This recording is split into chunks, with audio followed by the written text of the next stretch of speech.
Bonjour, je suis heureuse de vous retrouver. Nous allons à présent voir ensemble comment le mois de décembre va se dérouler pour le lion.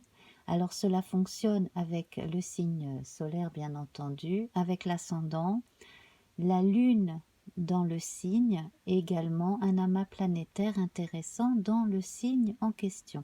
Donc nous avons vu que le mois précédent, eh bien, le lion était en période d'adaptation et d'acceptation nécessaire après certaines décisions que, que, dans la plupart des cas, lui-même avait prises, hein.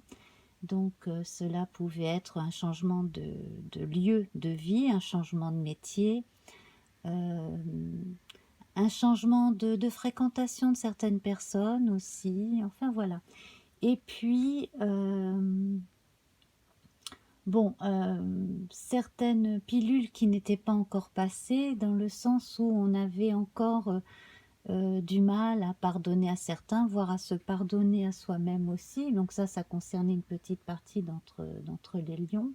Et puis, à part cela, avec le verre, nous avions cette notion de régénération, de sève qui monte, donc de projets euh, très fructueux, avec beaucoup d'idées, beaucoup d'instinct d'entreprise et l'envie de bien faire aussi, hein. C'est plein de bonnes intentions et de belle énergie, le verre.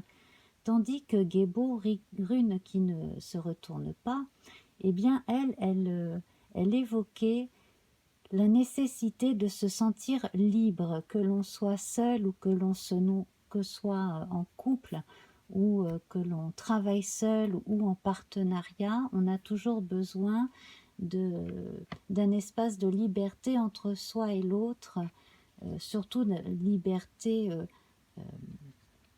de penser, j'allais dire comme dans la chanson, de liberté intellectuelle, voilà, de liberté tout court. Donc, on en est resté là à peu près, hein, avec les énergies donc, de ce mois de novembre, où l'on vous conseillait aussi de bien observer votre situation parce que vous aviez vous-même les clés de vos propres chaînes dans certains cas, hein.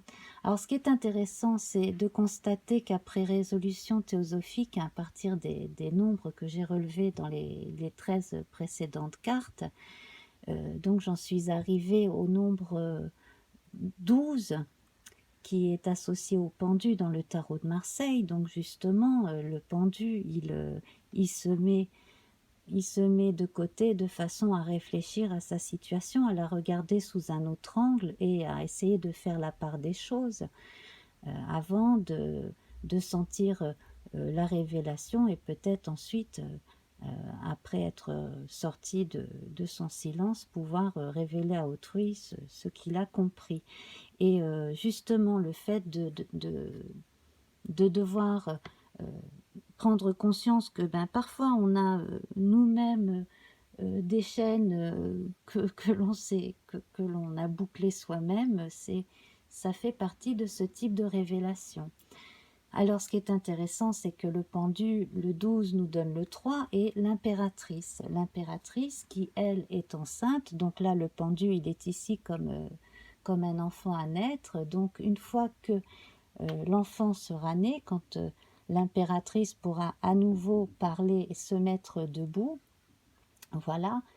D'ailleurs, elle parle déjà, hein, elle parle déjà, mais quand elle pourra agir une fois qu'elle aura enfanté, eh bien, de toute façon, le message aura déjà été euh, communiqué via le pendu, justement. Voilà, alors, j'espère que je me suis bien fait comprendre. Là, j'ai l'impression d'avoir fait une petite tambouille. Bon, alors, c'est pas grave. L'essentiel, c'est que vous preniez conscience que bien parfois, les situations dans lesquelles vous êtes, vous pouvez vous-même vous en dépêtrer parce que vous avez beaucoup de force de caractère et d'imagination en bon lion que vous êtes. Voilà, alors nous allons voir une nouvelle énergie colorée pour ce mois de décembre. Donc je vais mettre le vert avec les autres couleurs dans le petit pochon et mélanger. Voilà, j'en tire un nouveau. Et il s'agit du bleu. Alors, je vais vous lire ce qu'en dit Daniel Béresniak rapidement. Donc, sur le plan symbolique, le bleu, n'est-ce pas? Alors, j'ai perdu ma page, ça c'est malin.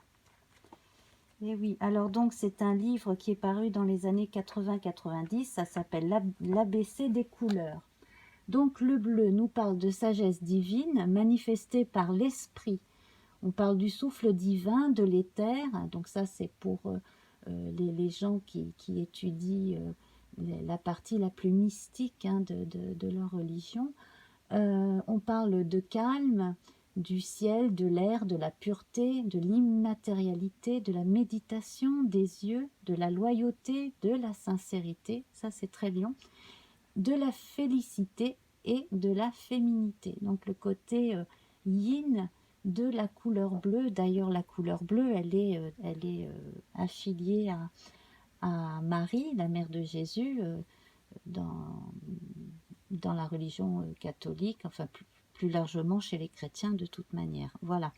Alors sinon, voilà, donc on va prendre Gébo, on va la mélanger tout à l'heure aux autres pour la fin de l'émission. On verra ce qu'on nous dira à la fin. Et là c'est parti, on commence notre tirage du Béline, donc en allant de 5 en 5, comme d'habitude. Alors là, eh bien écoutez, on a des énergies d'amour tout à fait en action ici, tout à fait présentes.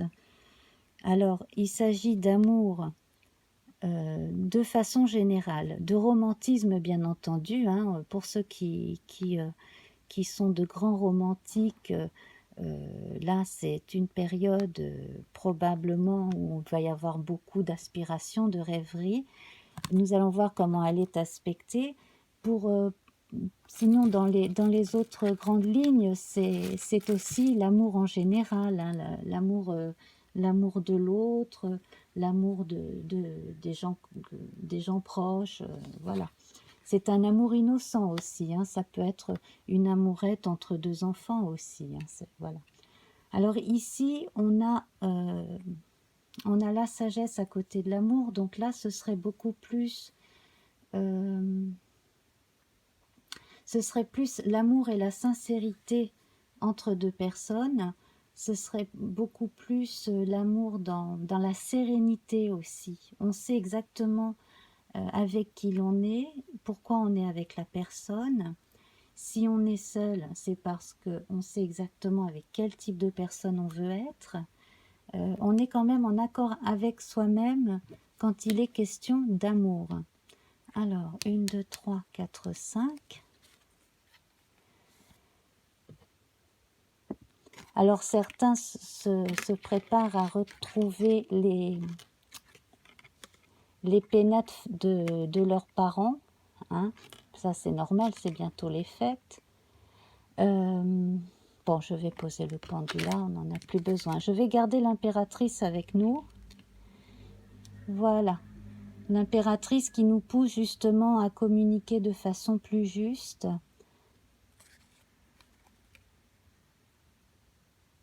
Alors, ensuite...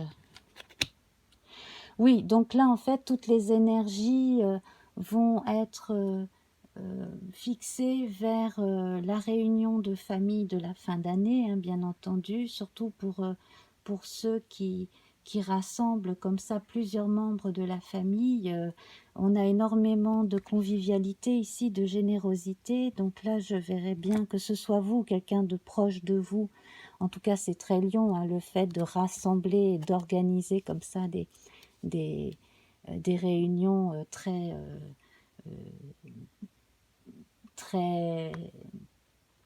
pleines d'amour, d'amitié, de rire. Voilà, ça c'est très très lion.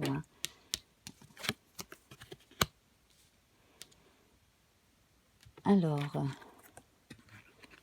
bon, alors pour ceux qui retournent qui retournent loin, donc dans leur famille, là d'où ils vivent, eh bien, attendez-vous à peut-être avoir quelques surprises parce que quand vous n'êtes pas là, eh bien, il y a des gens qui viennent parler à vos proches, euh, non pas de vous, mais sur vous. Et là, ce n'est pas forcément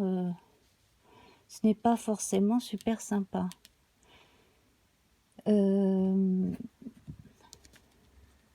Donc en fait, là, il y aurait une personne extérieure qui essaierait de mettre son grain de sel. Alors bon, ça va, visiblement, il n'y aura pas trop d'incidences désagréables, a priori, hein. De toute manière, vous savez où vous en êtes, vous savez qui vous êtes. J'ai l'impression qu'il y a, alors que ce soit vous ou que ce soit quelqu'un de votre entourage, il y a une femme qui se comporte un peu en matriarche, en chef de famille, et qui veille au grain. Faut pas qu'on touche à sa famille. C'est très chouette, je trouve. Alors, 1, 2, 3, 4, 5. Alors, les plaisirs, oui, c'est ça, hein. Tout est concentré là sur les retrouvailles. On va se retrouver, on a plein de choses à se dire et à faire. Mais alors là, je suis dans les préparatifs, je visualise bien les préparatifs. Bon, là, on est vraiment axé sur les très proches. Alors, avec la carte de l'héritage, on en saura un tout petit peu plus tout à l'heure, là, quand elle sera entourée. Donc moi, je vois une entreprise. Peut-être que parmi vous, il y en a qui se sont lancés dans l'hôtellerie, la restauration. Ça va très bien fonctionner. Et là, si c'est votre premier ou votre deuxième Noël, ça va super bien marcher. Ouais, voilà. Je ne sais pas où vous vous êtes installé, mais visiblement, ça marche bien. Alors ensuite... Ça marche bien, d'autant qu'on se sent comme à la maison. Il y a une qualité chaleureuse, comme quand on va en famille, hein, chez une grand-tante, chez une tata, chez une maman, voyez-vous. Il y a un petit peu de ça, tout en étant moderne, tout ce qu'on veut, hein. Mais il y a une chaleur familiale qui est bien ressentie dans votre établissement. Voilà, si c'est de vous dont il s'agit. Alors là, il y a une bonne nouvelle concernant un héritage où on a douté de pouvoir toucher quelque chose. Là, cela devrait venir probablement, à mon avis, grâce à l'intervention d'une femme, alors soit de la personne dont vous héritez, soit de la personne la plus proche de la personne dont vous héritez. Voilà. Ensuite, voilà. Oui, donc vous allez être amené à beaucoup vous déplacer, que ce soit des petits ou des longs courriers, hein, petits ou longs courriers. Donc oui, je vois pas mal de prises d'avion, pas mal de déplacements, que ce soit aussi des choses ponctuelles, hein, pour les affaires.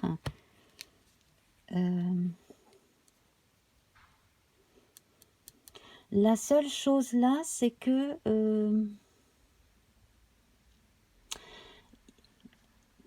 s'il y avait du sang neuf à apporter dans ce que vous êtes en train de faire, il faudrait que ce soit quelqu'un qui soit meilleur que vous dans la spécialité.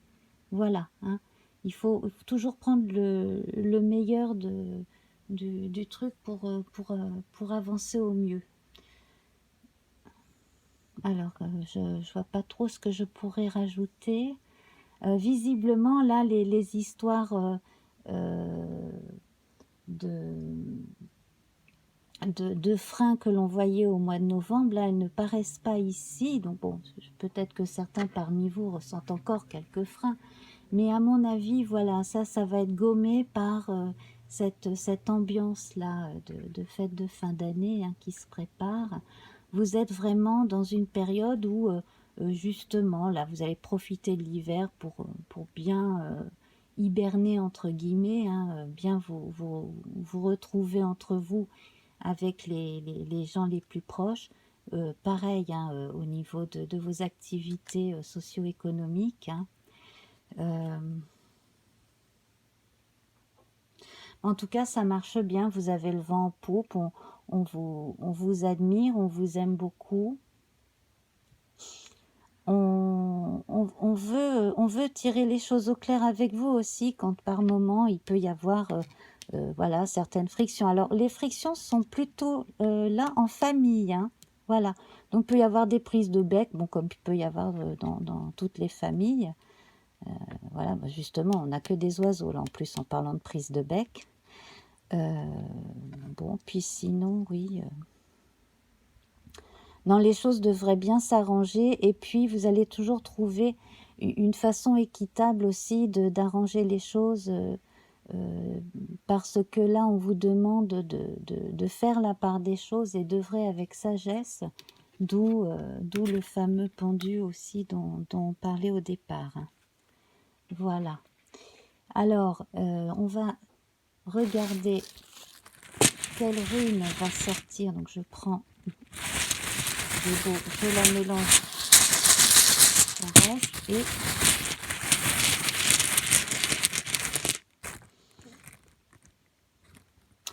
alors ici, eh bien c'est encore une croix, mais vous voyez, elle a une branche coupée en deux et elle est inversée. Donc il est possible que là, vous ayez besoin de garder pour un bon moment les bonnes énergies de façon à ce que cela avance bien. Donc je vais vous lire rapidement, très rapidement, parce qu'il écrit toujours des tartines. Je vais vous lire donc rapidement ce que Ralph Bloom dit de cette rune qui se nomme,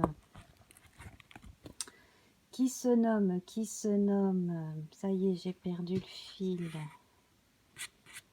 Alors, ma rune qui se nomme Nauthiz, N-A-U-T-H-I-Z.